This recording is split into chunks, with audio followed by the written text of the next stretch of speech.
3권 2장 오늘 28절에서 30절을 중심으로 해서 보도록 하겠습니다. 먼저 오늘 본문을 통해 가지고 믿음의 복을 누립니다. 이런 제목을 가지고 잠시 말씀을 상고하고자 합니다.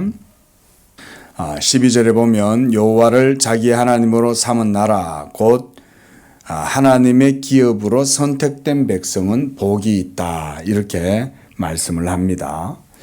믿음이라는 것 자체가 사실은 복입니다. 신앙생활을 해볼수록 믿음이라고 하는 것이 너무나 귀한 은총이고 하나님의 주시는 선물이고 이런 것을 깨닫게 됩니다. 예전에는 하나님의 은혜와 말씀에 대해서 잘 모를 때는 내가 믿는 줄 알고 또 내가 믿으니 또 무슨 일도 일어나고 내가 믿었기 때문에 하나님도 응답해 주셔야 되고 이런 생각을 했는데 그거는 정말 초보 중에서도 초보적인 그런 수준의 신앙이었던 거예요. 알고 보니까 그게 아니었던 거예요. 믿음 그 자체가 벌써 하나님의 복이었던 거예요. 내가 하나님을 믿는 믿음 가운데 서 있고 예수를 믿는 믿음으로 나아가고 있고 그 가운데에서 나의 영적인 성장이 계속해서 이루어져 가고 그래서 내 인생의 집도 믿음이라고 하는 그런 틀 속에서 점점 나의 인생의 그런 삶도 점차 이루어져 가고 그렇게 하면서 영적인 그런 사람으로 세워져 가는 것. 그 속에서 성도들은 하나님을 만나고 하나님의 은혜를 누리고 이런 게 바로 믿음의 복이었다. 그걸 알게 되는 것이죠. 그래서 12절에서 보면 여호와를 자기 하나님으로 삼은 나라 곧 하나님의 기업으로 선택된 백성은 복이 있다. 여기서 1차적으로는 하나님을 자기의 하나님으로 삼은 나라, 이것은 이스라엘 백성을 얘기하는 거죠. 그렇죠? 그런데 이것을 우리 신약의 시대에서는 저 구약의 이스라엘 백성이 아니라 이제는 영적인 이스라엘, 하나님의 이스라엘, 바로 야곱 족속, 그들이 바로 예수 믿는 성도들이다 그랬습니다. 그렇죠? 그들이 진정한 아브라함의 자손이에요. 그래서 아브라함의 영적인 자손들은 혈통으로 말미암지 않고 육정으로 말미암지 않고 오직 하나님의 성령으로 말미암아 말씀으로 난 자들, 하나님에게서 난 자들, 그들이 바로 하나님의 이스라엘들인 거예요. 바로 이런 사람들이 바로 하나님의 선택된 백성이다 그랬습니다. 그래서 여기에서 말씀하는 이 믿음의 복은 하나님의 선택된 백성들에게 주어지는 복인 거예요. 이렇게 생각하면 이제 우리가 생각하는 이런 믿음이라는 것이 아주 특별한 어떤 것이 있다는 것을 생각해 볼 수가 있는 거죠.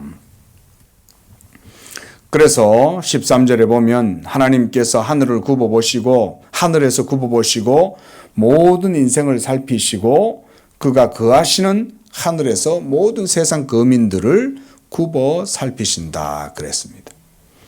그리고 15절에 그들 모두의 마음을 지으시며 그들이 하는 일을 굽어 살피시는 이가 바로 그 이스라엘의 하나님이시다. 그리고 하나님께서는 18절에 그를 경외하는 자, 그의 인자심을 바라는 자들을 살피시고 그들을 건지시고 또 살리시는 분이시다 그랬습니다. 성도들이 이 땅에서 살아갈 때 이와 같이 믿음의 눈을 열고 하나님을 바라보면 하나님의 역사하심이 보이기 시작합니다. 믿음의 눈을 갖고 있지 않으면 모두가 다 자기 중심적으로 생각할 수밖에 없는 거예요. 그러나 그 마음의 눈을 열고 믿음의 눈을 하늘을 향하여 바라보면 하나님께서 그 모든 일들을 그가 계신 곳에서 주관하고 다스리시고 특히 그를 경외하는 자들을 구원하시고 보살피시는 그런 하나님이라는 것을 바라보게 되는 것입니다. 그러할 때 그는 하나님의 은혜 가운데 이 믿음의 복을 누리게 되는 거예요. 자, 이제 오늘 28절 우리가 기독교 강요 본문을 한번 보시기 바랍니다. 보면 믿음의 복에 대해서 말씀하고 있습니다. 그런데 우리는 믿음이 바라보고 있다고 일컬어지는 하나님의 선하심 가운데 구원과 영생이 소유된다고 이해한다 그랬습니다. 믿음이 어디를 바라봅니까? 약속하시는 하나님을 바라보는 것이죠. 믿음이 사람을 바라보거나 자기 자신을 바라보거나 주변의 환경과 상황, 조건을 바라보는 것이 아니라 말씀하시는 그 하나님을 바라보게 될 때에 하나님의 선하심 가운데 구원과 영생이 믿음으로 소유가 된다고 이렇게 이해가 된다 그 말인 거예요. 그러니까 하나님을 바라보지 않으면 이런 믿음의 복을 알 수도 없을 뿐더러 또 모르니까 누릴 수도 없는 거예요. 우리 양재교회 성도님들은 이런 믿음의 복을 풍성하게 누리실 수 있기를 축원을 드립니다. 하나님이 우리에게 호의로우시고 그에게는 어떤 선도 결핍될 수 없을진데 그 자신이 자기의 사랑을 더욱 확실하게 드러내실수록 우리는 더욱 풍부하고 충분하게 구원의 확실성에 이르게 된다. 이게 바로 믿음으로 말미암아 이루어진다는 거예요. 그러니까 우리가 날마다 우리가 오직 믿음 그러지 않습니까? 오직 믿음, 오직 믿음, 날마다 믿음에서 믿음으로 말미암아 믿음을 통하여 성경은 모든 성도의 삶을 믿음으로 믿음에서 시작해서 믿음으로 계속 이루어지고 그 결국도 믿음으로 끝나는 거예요. 이게 바로 우리 기독교의 신앙이죠. 그러할 때의 믿음으로 이 구원의 확실성에 이르게 된다 그랬습니다. 그래서 또한 시편 80편 3절에서도 주의 얼굴빛을 비추사 우리가 구원을 얻게 하소서. 하나님이 그 빛을 비추어 주실 때 우리가 구원을 얻는다는 거예요. 어떻게? 믿음으로. 빛이 임하니까 벌써 거기에 믿음이 생겨나는 거예요. 그러니까 하나님의 계시의 빛이 없으면 믿음이 생겨나지를 않는 거예요. 하나님의 계시의 빛이 여러분 마음 속에 비추시면 그 빛 때문에 여러분들 속에 믿음이 일어나는 거예요. 그래서 이전에 갖지 못했던 의식들과 이전에 갖지 못했던 지식들이 생겨나고 인식의 능력도 생겨나는 거예요. 이렇듯 성경은 우리 구원의 요체를 여호와가 우리에 대한 모든 저기를 버리시고 우리를 받아들여 은총을 누리게 하심에 있다는 사실 위에 수립하고 있다. 이로부터 헤아려지는 것은 하나님이 우리와 화목하게 하실 때 우리에게 모든 일이 잘 되는 것을 막을 어떤 위험도 남지 않는다. 그러므로 하나님의 사랑을 그 속에 담고 있는 믿음은 금생과 내생에 대한 약속을 가지고 있으며 모든 선한 것을 받아들이는 마음의 평정에 이르게 한다는 거예요. 그러니까 이런 믿음을 더 깊이, 더 강하게, 굳건하게 가질수록 어떻게 되겠어요? 이런 내적 마음의 평정심은 더 커지겠죠. 믿음으로 이루어지니까. 또한 이런 평정심은 단순한 심리적 안정감이 아니에요. 지식으로 말미암아 얻게 되는 겁니다. 여러분 이 점을 잘 기억을 하십시오. 우리가 기독교 신앙을 지식 신앙이다 이러는데 그 지식이 본질이 무슨 지식이에요? 하나님을 아는 지식이죠. 그죠? 우리는 하나님을 압니다.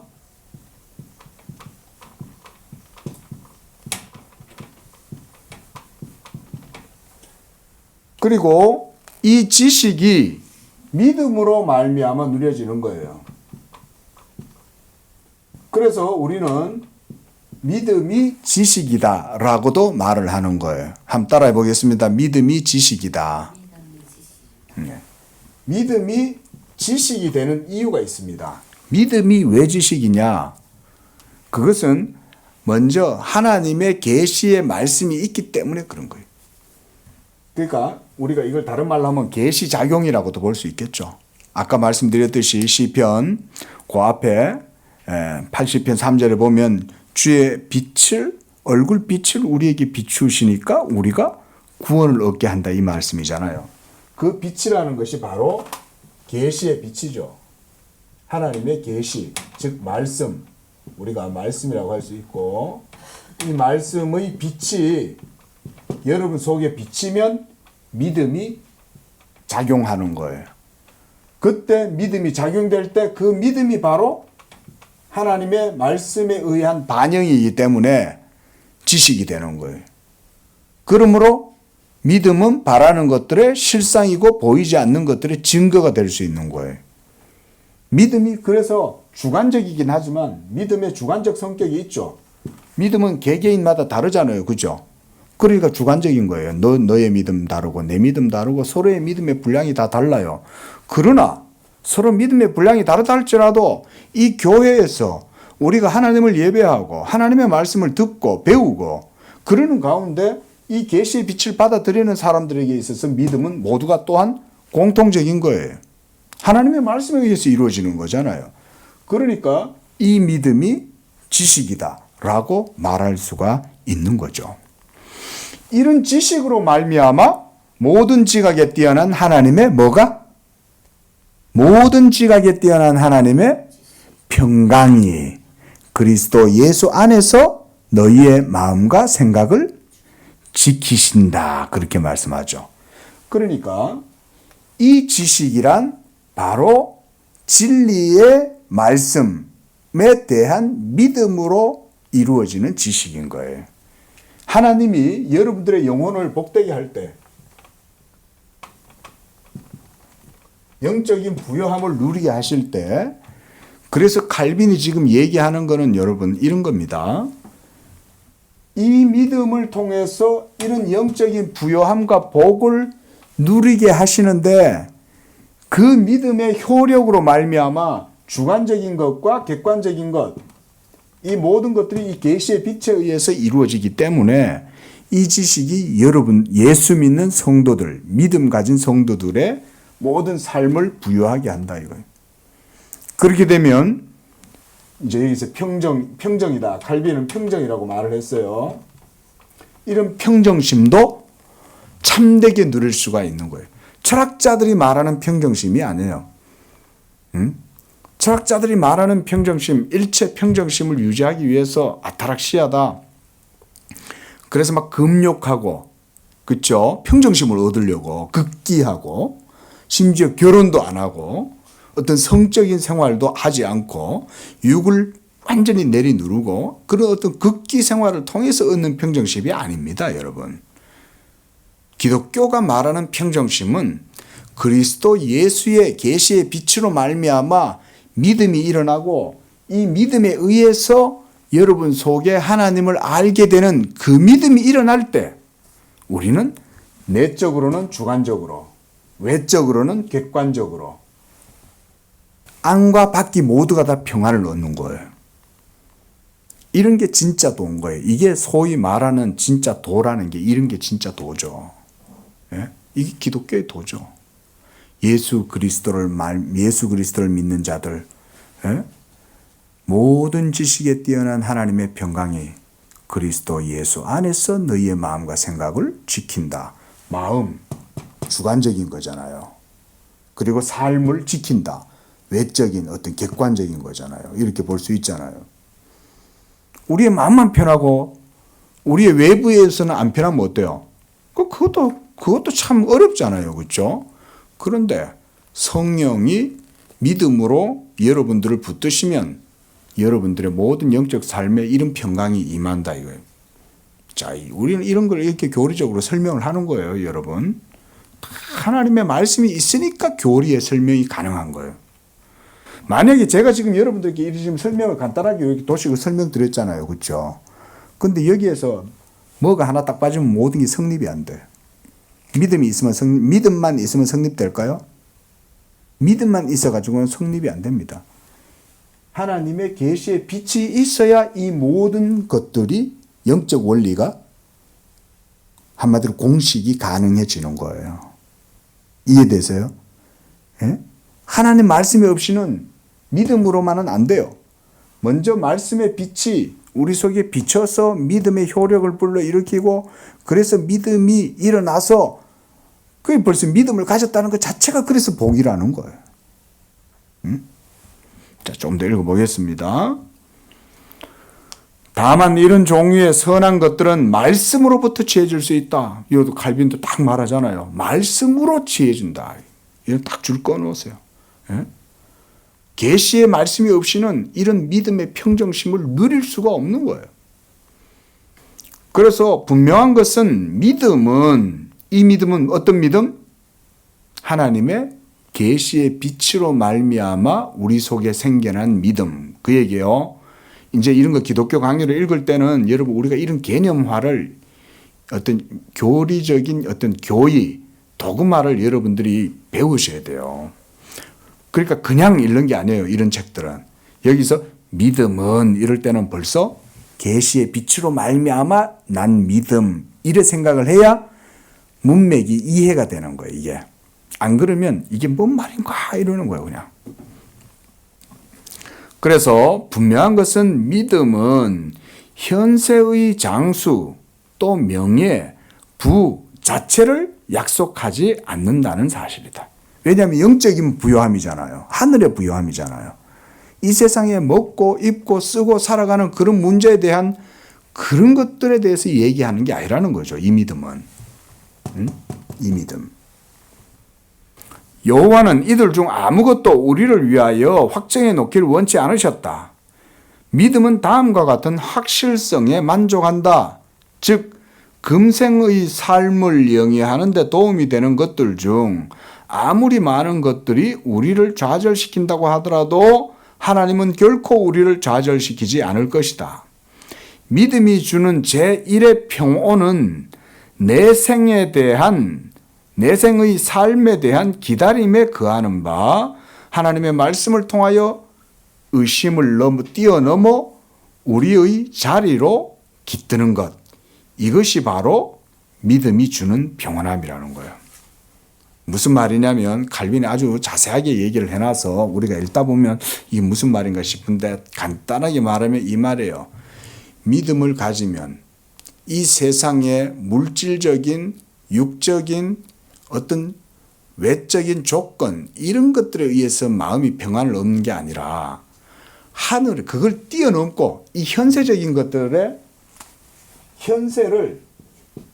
현세적인 것들을 초월해서 올라가서 믿음으로 하늘의 진정한 영적 평온을 누리게 된다. 그 말인 거죠. 맞죠? 그러할 때 그 사람이야말로 진짜 모든 지식에 뛰어난 하나님의 평강을 누리는 거 아니에요. 모든 것보다 뛰어나잖아요. 뛰어나다는 말은 넘어섰다 이 말이잖아요. 예? 하나님이 두 번째 문단. 하나님이 자기의 사랑 안에 품어온 사람들이 택한 백성들이죠. 아무리 이 땅에서 비참함과 재앙에 많이 맞닥뜨린다고 해도 그의 선하심이 그들에게 충만한 사랑이 되는 것을 방해할 수가 없다. 영적으로 그리스도 예수 안에서 이 복음의 빛으로 말미암아 주어지는 은혜는 하나님의 택하신 백성들에게는 이 현세적인 것들이 그들의 마음을 사로잡을 수 없다는 거예요. 할렐루야. 우리 예수 믿는 사람들이 그렇다 이거예요. 비록 우리가 물론 물질적이고 현세적인 것들이 있어야죠. 그래서 너희가 먹는 것과 마시는 것과 입는 것 이런 거 구하지 마라 그랬잖아요. 예수님이. 그런 것들은 하늘에 계신 너희 아버지께서 어떻게 하신다 그랬어요? 너희에게 있어야 할 줄 다 아신다 그랬잖아요. 아니 하나님이 다 아는데 그걸 뭐 하려고 구해요? 예? 먹고 입고 살아가는 문제는 하나님도 다 아세요. 그러니까 그걸 굳이 구할 필요가 없죠. 그럼 하나님의 백성들이 구해야 될 건 뭐라는 거예요? 예? 하나님의 백성들이 구해야 될 게 뭐예요? 너희는 그의 나라와 그의 의를 구해라. 영적인 것을 구해라. 이거 영적인 거. 하늘의 것을 구해라. 이거 하늘의 것을. 하늘에 속한 것, 이걸 구해라는 거죠. 이게 더 중요하다는 얘기죠. 물질적인 것이 중요하지 않다고 예수님이 얘기하시는 것이 아니에요. 그런 것들은 그냥 기본적으로 있어야 되는 그런 건데, 이런 거는 하나님이 들에 있는 짐승들도 다 먹이시고 백합화도 입히시고 하늘을 나는 공중 나는 새도 하나님이 다 먹이고 입혀 먹여. 걱정하지 말라는 거죠. 자, 두 번째 줄. 따라서 우리는 복의 요체를 표현하고자 했을 때 하나님의 은혜를 그 자리에 세웠던 것이다. 하나님의 은혜가 복의 요체다 이 말인 거예요. 하나님의 은혜. 왜냐하면 이 수원으로부터, 물근원 이 말이에요. 물근원으로부터 모든 종류의 선이 은혜로부터, 하나님의 은혜.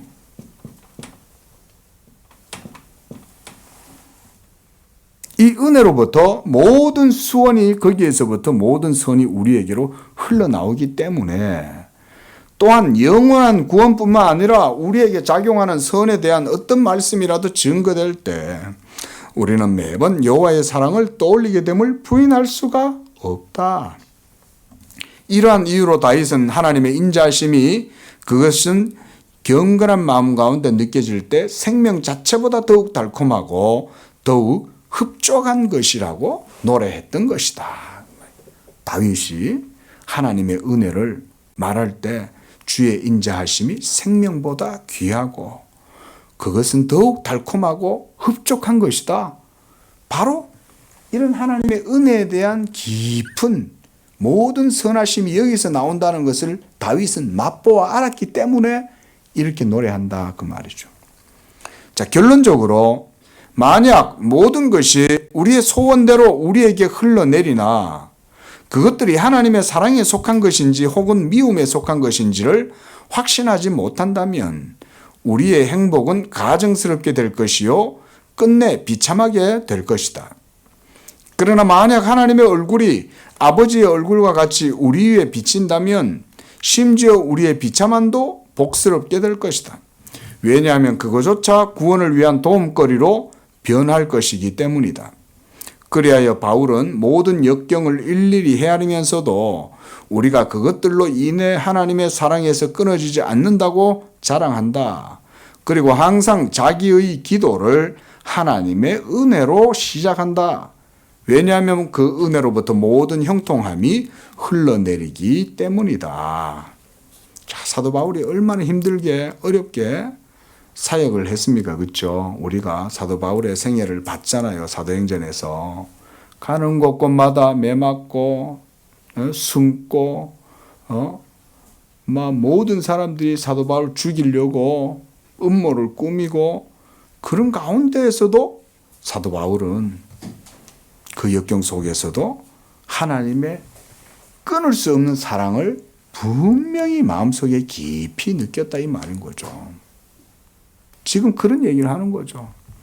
그러니까 우리가 신앙생활 하실 때 주변에 외적인 어떤 환경, 조건, 상황 갖고 너무 그러지 말라는 거예요.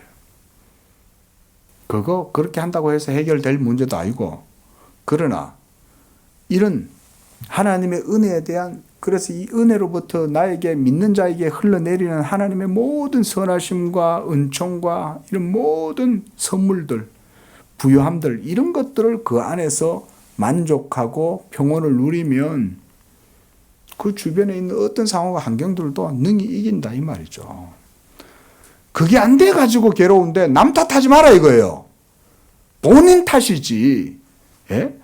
본인 탓이지. 그 지금 칼빈이 하는 말로는 사도 바울을 봐라 이거예요. 사도 바울을. 사도 바울의 조건이 어떠냐 이거죠. 사도 바울이 남 탓할 것 같으면 끝도 없죠. 저놈의 유대인들이 맨날 날 쫓아와가지고 협잡하고 날 죽이려고 하고 날마다 어디서든 회당이든 어디든 따라다니면서 날 갖다가 막 억울하게 모함하고 중상모략하고 저러고 쫓아다니는데 내가 하나님을 어떻게 사역합니까? 사도 바울 이런 말 한마디도 안 하잖아요. 왜 그랬을까요? 바로 이것 때문에 그랬다는 거죠. 하나님의 은혜에 대한 깊은 확신을 누리고 있었다는 거죠. 무엇으로? 오늘 주제 무엇으로 누렸다는 거예요? 믿음으로 누렸다는 거예요. 지금 칼빈이 믿음의 특별한 가치를 지금 우리에게 얘기해 주고 있는 거예요. 그러니까 우리가 믿음이 연약해서 주변 상황 때문에 자꾸 내 믿음이 깨지고 부딪히고 넘어지는 거죠. 그거는 내 믿음이 약해서 그런 거예요.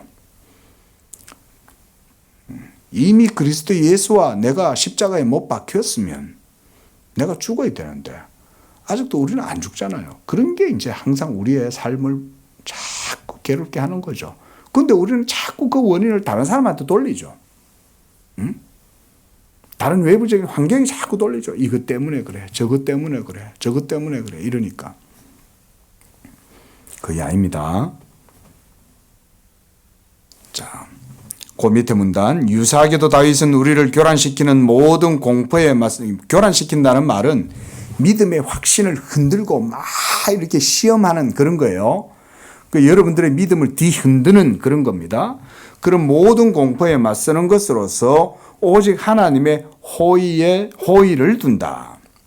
내가 사망의 그림자 가운데로 다닐지라도 해를 두려워하지 않을 것은 주께서 나와 함께 하심이라. 만약 우리의 마음이 하나님의 은혜에 만족하면서, 그렇죠? 이 하나님의 은혜, 사도 바울처럼 이 은혜에 만족하면서 그 은혜 가운데서 그가 주시는 평강을 찾으려 들지 않고 다음의 시편 말씀 안에 깊이 박히지 않는다면 우리의 마음이 항상 좌우로 흔들거릴 것이다. 자, 시편 33편 12절 우리가 봤습니다. 그렇죠? 다시 한번 읽어보겠습니다. 시작. 여호와를 자기의 하나님으로 삼은 나라 곧 하나님의 기업으로 선택된 백성은 복이 있도다. 바로 이 은혜 안에서 믿음의 백성으로 불러주신 것. 이것 때문에 우리가 늘 감사할 수 있는 겁니다. 우리가 항상 기뻐하라. 이 말씀이 이런 교리적인 이해가 있어야 그게 가능해지는 거예요. 하나님 맨날 기뻐하라고 그러는데 하나님 뭐 기뻐할 조건이 돼야 기뻐하죠. 막 우리는 이렇게 말할 수 있잖아요. 근데 그건 아직 영적으로 어려서 그런 거예요. 진짜 영적으로 깊이 들어가면 하늘의 이런 은혜를 깊이 마음에서부터 누리고 그래서 이 하나님의 은혜로부터 깊은 수원에서부터 솟아 올라오는 이런 은총들을 그 안에서 만족하고 누리고 사는 사람은 그 어떤 주변의 상황과 역경 가운데에서라도 믿음으로 이 복을 누리고 살아간다. 우리가 진짜 말 그대로 이런 게 진짜 고수 아니겠어요? 이런 게 진짜 신앙의 차원 높은 신앙 아니겠어요? 그렇죠? 우리가 참 이렇게 우리 양재교회가 이런 믿음들이 여러분들이 그런 믿음들이 다 되셨으면 좋겠어요.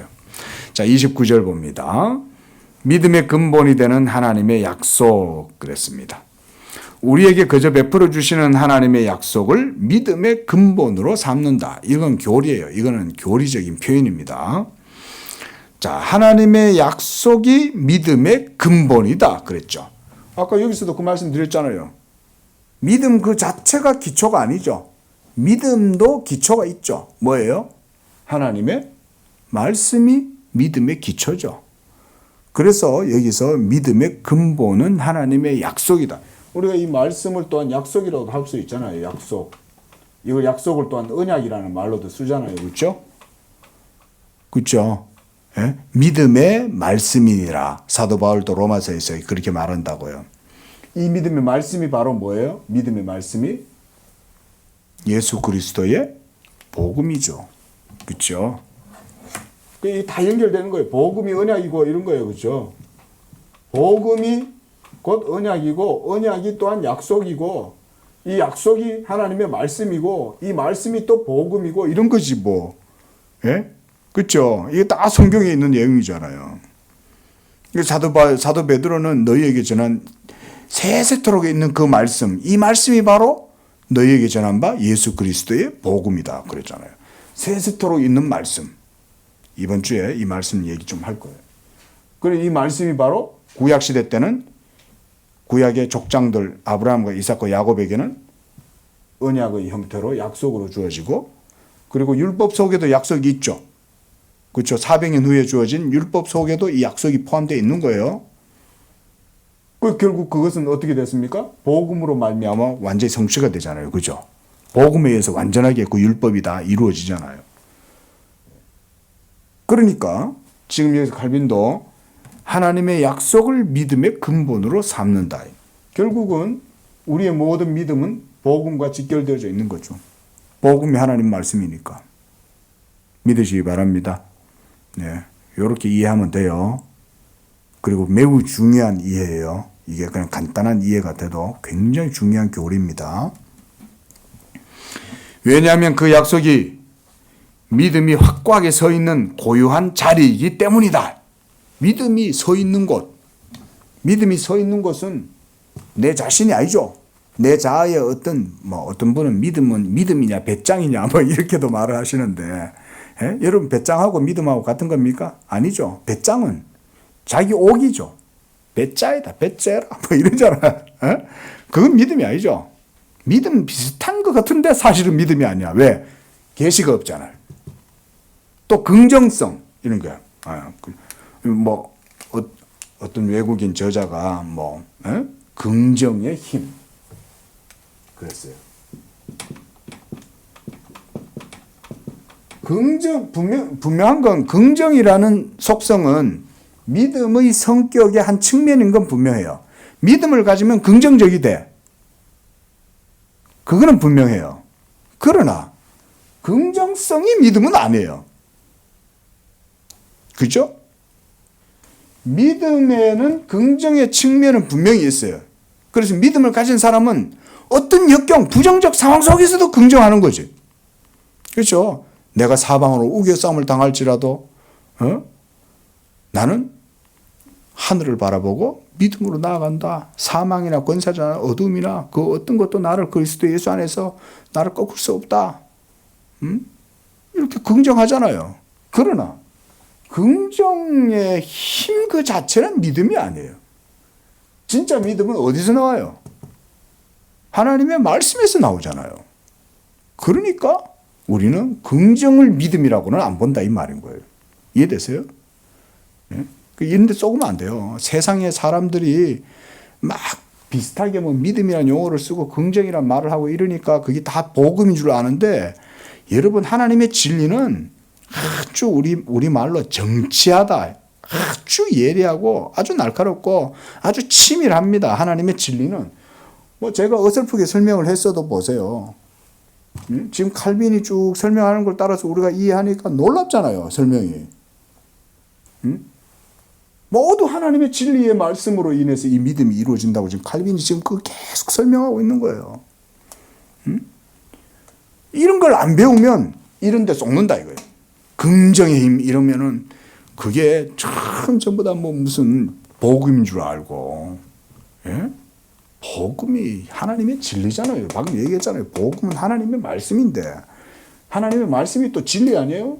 우리가 여러 가지 용어를 쓸 수 있잖아요. 진리가 복음이고 복음이 언약이고 언약은 약속이고 약속은 말씀이고 말씀은 또 계시고 또 증거고 규례고 법도고 도고 얼마나 많아요. 예? 율법 약속 속에 또 율법도 있고 이런 모든 게 다 성경에는 전부 다 하나님의 말씀이라는 통칭 아래 다 이루어지잖아요. 그리고 그 모든 말씀 위에 믿음이 서 있다는 거죠. 믿음이 서 있는 자리가 거기라는 거죠. 이런 거는 줄을 쫙 빨갛게 꼭 꺼놓으세요. 이거는. 그래서 믿음은 하나님이 명하시든 금하시든 약속하시든 경고하시든 보세요. 명령, 금령, 그 다음 약속, 경고 모든 일에 있어서 참되시다는 사실을 견지할 뿐만 아니라 믿음이 그렇게 한다는 거예요. 그리고 그의 명령들을 순종하여 받아들이고 금령들을 준수하고 경고에 주의한다. 이게 바로 믿음이다 그 말인 거예요. 그러니까 믿음을 가지면 하나님의 계명의 말씀에 따라 유의하겠죠.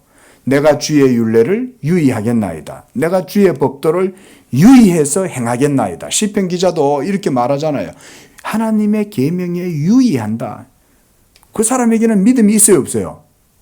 믿음이 있기 때문에 하나님의 말씀에 유의하는 거잖아요. 아, 내가 오늘 이렇게 행하려고 하는데 그러나 이게 하나님의 계명의 법도 믿음의 도에 맞나?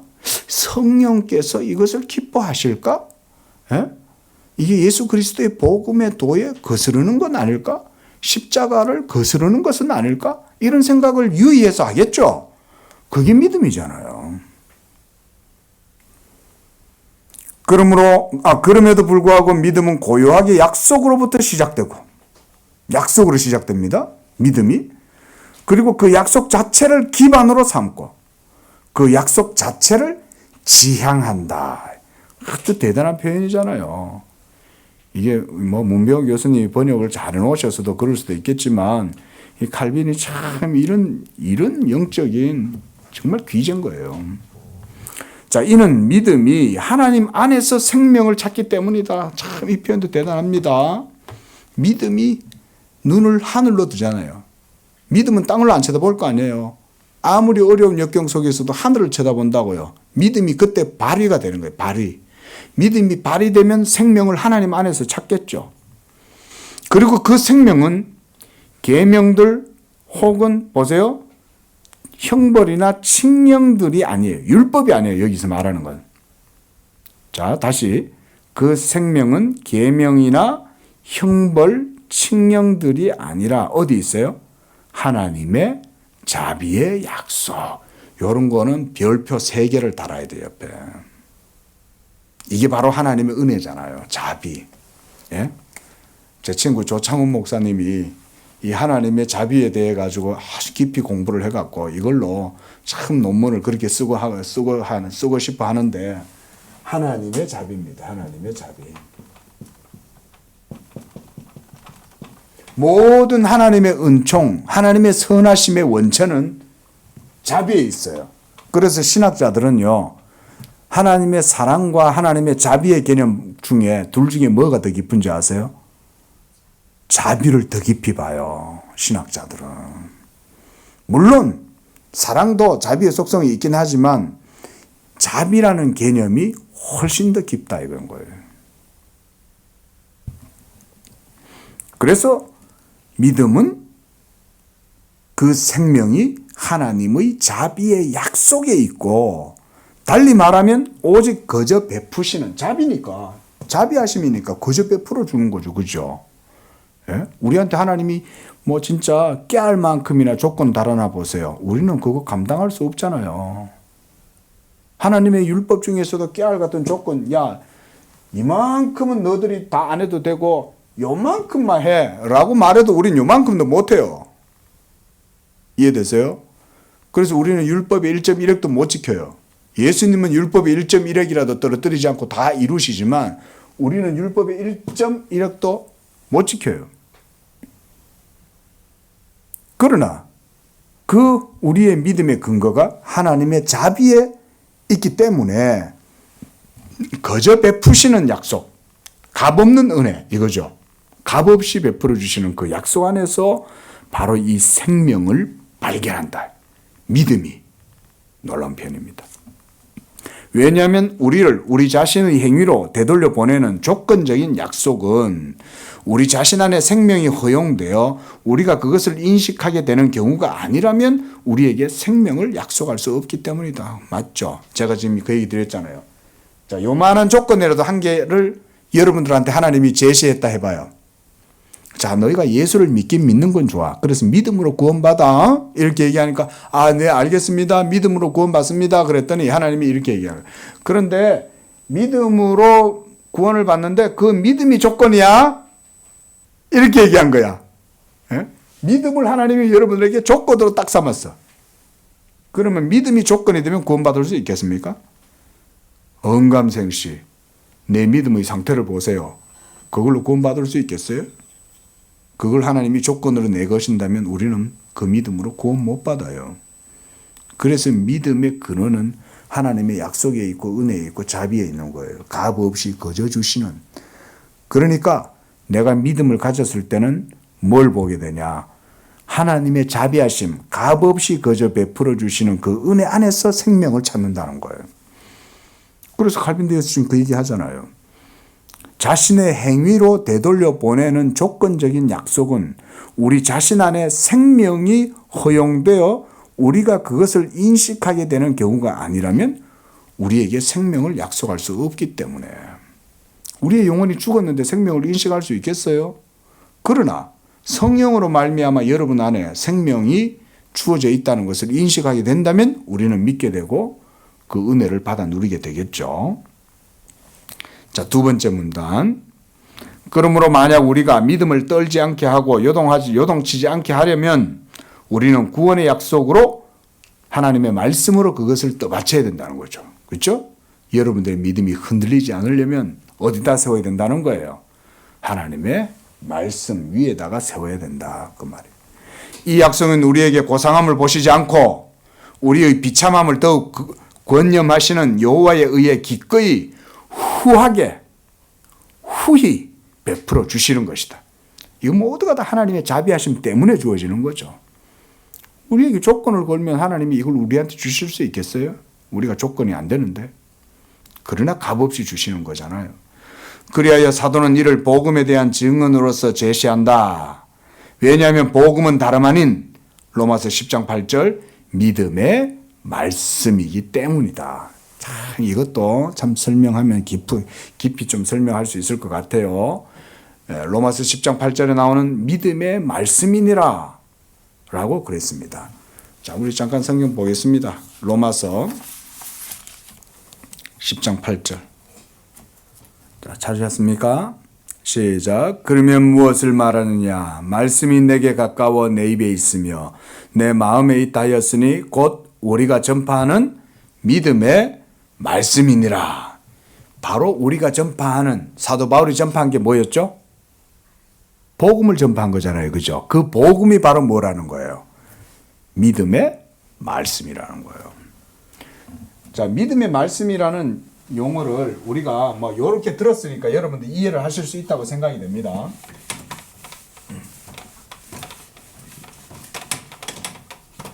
자, 여기 보세요. 우리가 지금까지 이거 얘기했어요. 그렇죠? 믿음에 대해서. 사도 바울은 지금 믿음의 말씀이다 그랬습니다. 제가 지금 아까부터 설명한 이거하고 이 믿음의 말씀하고 같은 겁니다, 여러분. 믿음이 지식이잖아요. 믿음이 지식이 되는 이유는 무엇 때문에 믿음이 지식이 되는 거죠? 하나님의 계시의 빛이 믿는 자 속에 성령을 통해서 역사하시니까 이 믿음이 지식이 되잖아요. 사도 바울이 바로 이 복음을 그래서 성도들한테 가르친 거예요. 복음은 하나님의 진리고 말씀이기 때문에 이 복음을 여러분들에게 사도가 증거하면 이 복음을 듣고 성령이 역사하셔서 여러분 속에 믿음을 불러일으키시는 거예요. 이해되셨죠? 믿음을 불러일으키실 때 이 믿음으로 의해서 여러분들 속에 영적 지식이 생겨나게 되고 하나님을 알게 됨으로써 영적인 모든 은총과 복, 은사들 이런 것들을 누리게 된다는 거예요. 뭐 부요함이란 것 안에는 선물이라는 개념이 있습니다. 선물, 은사 이런 개념. 이것이 사도 바울이 로마서 10장 8절에서 얘기하는 믿음에 너희들에게 전한 복음이 바로 이 믿음의 말씀이다 라고 얘기하는 거예요. 그냥 말씀이라고 하지 않고 믿음의 말씀이라고 한 말은 여러분 속에서 주관적으로 역사하기 때문에 그런 거예요. 말씀이 단순하게 지적으로만 이해되는 게 아니라 여러분들의 영혼과 감정과 마음을 감동시키고 그렇게 해서 고무시키고 충동시키고 이렇게 해갖고 여러분들이 죽은 영혼이 하나님의 살아계심 앞에서 인격적으로 반응하도록 해준다 이 말인 거예요.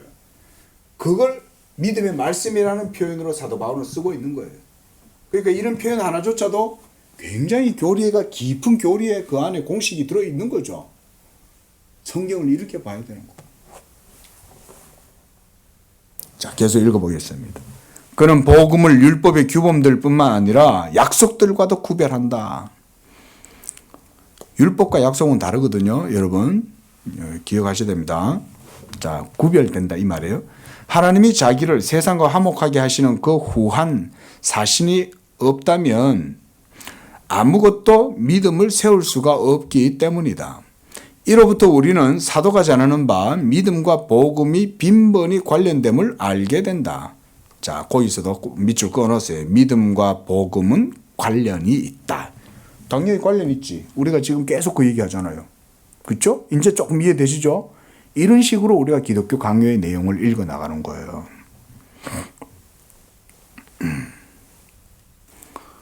자, 그래서 그는 복음의 직분이 자기에게 맡겨진 것이 믿음의 순종에 이루고자 함이라는 사실을 적시하고, 복음은 모든 믿는 자에게 구원을 주시는 하나님의 능력이며 복음에는 하나님의 의가 나타나서 믿음으로 믿음에 이르니라고 말했다. 자, 로마서 1장 5절하고 로마서 1장 16절과 17절을 사도 바울이 칼빈이 지금 여기서 인용을 해놓고 있죠. 이렇게 로마서 1장 5절 말씀과 로마서 1장 16, 17절 이 말씀들, 즉 믿음의 순종에 이르고자 한다라는 것과, 또한 복음은 모든 믿는 자에게 구원을 주신 하나님의 능력이고, 또 복음에는 하나님의 의가 나타난다 라고 얘기할 때 이 모든 것들이 다 복음과 믿음이 관련이 되어져 있잖아요. 그렇죠? 이것이 놀랍지 않은 것은 실로 복음은 화목하게 하는 직분이기 때문이다. 우리를 향하신 하나님의 자비를 이보다 더 확고하고도 미진함이 없이 드러내는 증언은 어디에도 존재하지 않는다. 하나님의 자비 말했죠. 예? 이 하나님의 자비가 그래서 이 모든 복음의 요의를 다 포함하고 있는 거예요. 칼빈에게는. 딱 모든 기독교 강요의 교리들을 다 정리해봐도 하나님의 자비에 도달할 수밖에 없죠. 칼빈도 지금 그 얘기 하잖아요. 응? 복음과 믿음을 관련시켜가지고 볼 때, 그렇죠? 우리를 향하신 하나님의 자비하심을 이보다 더 확고하고 미진함, 부족함이 없이 드러내는 증언은 어디도 존재하지 않는다는 거죠. 지금 우리가 짧게 봤지만 이 모든 복음의 은혜가 다 어디서 나오는 거예요? 하나님의 자비에서 흘러내려 나온다. 그 사랑의 물결이 이런 찬양 있잖아요. 영원토록. 거기서부터 쫙 그 사랑의 빛이 하늘의 신령한 은혜가 쫙 흘러내려온다. 믿음은 이에 대한 알을 추구한다. 그렇죠? 믿음이 이에 대한 암, 즉 이러한 복음과 믿음의 관계 속에서 주어지는 하나님의 은총, 자비, 이런 것에 대한 암, 지식이죠. 이런 알을 추구하는 게 바로 믿음이라는 거예요. 그러니까 믿음은 지식이 되는 거죠. 그러므로 믿음이 그저 베푸시는 하나님의 약속을 의지해야 한다고 우리가 말할 때, 우리는 성도들이 하나님의 말씀 모든 부분을 끌어안고 수용해야 한다는 점을 부인하지 않을 뿐더러 오히려 자비에 대한 약속이 믿음의 고유한 목표라는 점을 부각시킨다. 그렇죠? 그러니까 우리가 예수님을 믿는다 이러면 벌써 뭘 생각해야 돼요? 무조건 하나님의 자비를 생각해야 되는 거예요. 자비가 없이는 내 믿음이 성립될 수가 없는 거예요. 믿음이 성립되려면 하나님의 말씀이 있어야 되는데, 우리가 역으로 배진적으로 한번 거슬러 올라가 봅시다. 자, 믿음이 있다는 것은 계시가 있다는 것이고, 계시가 있다는 건 뭔 말이에요? 하나님의 선택이 있다는 거죠. 하나님의 택하심이 없는데 어떻게 계시가 있어요? 하나님이 자기의 사랑하고 택하신 자들에게 계시의 빛을 비춰주실 거 아니에요. 그러면 선택이 있었다는 건 또 뭐예요? 그것은 하나님의 값없이 베풀어 주시는 은혜가 있었다는 거잖아요. 그거 어디까지 올라가요? 영원한 은총에까지 올라가는 거죠. 그 은혜를 사모하고 묵상해 보니까 이 모든 은총의 깊은 뿌리가 하나님의 자비에 있더라 이거죠. 이렇게 거꾸로 올라가는 거죠. 믿음에서, 계시에서, 선택에서, 하나님의 은총에서, 이 또 은총도 하나님의 무한한 자비하심 속에 있더라. 그러니까 여러분들의 예수 믿음이 여기에 다 뿌리를 내리고 있는 거예요. 자, 세 번째 줄.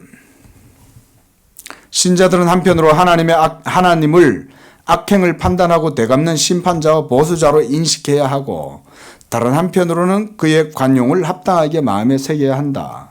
왜냐하면 성경에 기술되어 있는 바 신자들은 하나님을 선하고 인자하시고 노하기를 더디하고 긍휼이 많으시며 모든 것을 선대하시고 지으신 모든 것에 자비를 부어주시는 분으로 마음에 담아야 하기 때문이다. 그랬습니다. 자, 시간상 오늘 여기까지만 보겠습니다.